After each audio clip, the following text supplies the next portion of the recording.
اور ہم نے موسیٰ کو کتاب عنایت کی اور ان کے پیچھے یکے بعد دیگرے پیغمبر بھیجتے رہے، اور عیسیٰ بن مریم کو کھلے نشانات بخشے اور روح القدس یعنی جبرائیل سے ان کو مدد دی۔ تو جب کوئی پیغمبر تمہارے پاس ایسی باتیں لے کر آئے جن کو تمہارا جی نہیں چاہتا تھا تو تم سرکش ہو جاتے رہے، اور ایک گروہ انبیاء کو تو جھٹلاتے رہے اور ایک گروہ کو قتل کرتے رہے، اور کہتے ہیں ہمارے دل پردے میں ہیں۔ نہیں، بلکہ اللہ نے ان کے کفر کے سبب ان پر لعنت کر رکھی ہے، بس یہ تھوڑے ہی پر ایمان لاتے ہیں۔ اور جب اللہ کے ہاں سے ان کے پاس کتاب آئی جو ان کی آسمانی کتاب کی بھی تصدیق کرتی ہے، اور وہ پہلے ہمیشہ کافروں پر فتح مانگا کرتے تھے، تو جس چیز کو وہ خوب پہچانتے تھے جب ان کے پاس آ پہنچی تو اس سے کافر ہو گئے، بس کافروں پر اللہ کی لعنت۔ جس چیز کے بدلے انہوں نے اپنے تئیں بیچ ڈالا وہ بہت بری ہے، یعنی اس جلن سے کہ اللہ اپنے بندوں میں سے جس پر چاہتا ہے اپنی مہربانی سے نازل فرماتا ہے۔ اللہ کی نازل کی ہوئی کتاب سے کفر کرنے لگے تو وہ اس کے غضب بالائے غضب میں مبتلا ہو گئے، اور کافروں کے لیے ذلیل کرنے والا عذاب ہے۔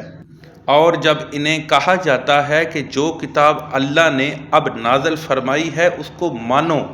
تو کہتے ہیں کہ جو کتاب ہم پر پہلے نازل ہو چکی ہے ہم تو اسی کو مانتے ہیں، یعنی یہ اس کے سوا اور کتاب کو نہیں مانتے، حالانکہ وہ سراسر سچی ہے، اور جو ان کی آسمانی کتاب ہے اس کی بھی تصدیق کرتی ہے۔ ان سے کہہ دو کہ اگر تم صاحب ایمان ہوتے تو اللہ کے پیغمبروں کو پہلے ہی کیوں قتل کیا کرتے،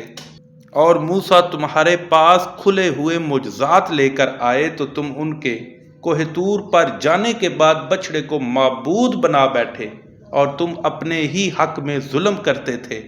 اور جب ہم نے تم لوگوں سے عہد و وثاق لیا اور کوہ طور کو تم پر اٹھا کھڑا کیا اور حکم دیا کہ جو کتاب ہم نے تم کو دی ہے اس کو زور سے پکڑو، اور جو تمہیں حکم ہوتا ہے اس کو سنو، تو وہ جو تمہارے بڑے تھے کہنے لگے کہ ہم نے سن تو لیا لیکن مانتے نہیں، اور ان کے کفر کے سبب بچڑا گویا ان کے دلوں میں رچ گیا تھا۔ اے پیغمبر صلی اللہ علیہ وآلہ وسلم، ان سے کہہ دو کہ اگر تم مومن ہو تو تمہارا ایمان تم کو بری بات بتاتا ہے۔ کہہ دو کہ اگر آخرت کا گھر اور لوگوں یعنی مسلمانوں کے لیے نہیں اور اللہ کے نزدیک تمہارے ہی لیے مخصوص ہے، تو اگر سچے ہو تو موت کی آرزو تو کرو، لیکن ان اعمال کی وجہ سے جو ان کے ہاتھ آگے بھیج چکے ہیں یہ کبھی اس کی آرزو نہیں کریں گے، اور اللہ ظالموں سے خوب واقف ہے۔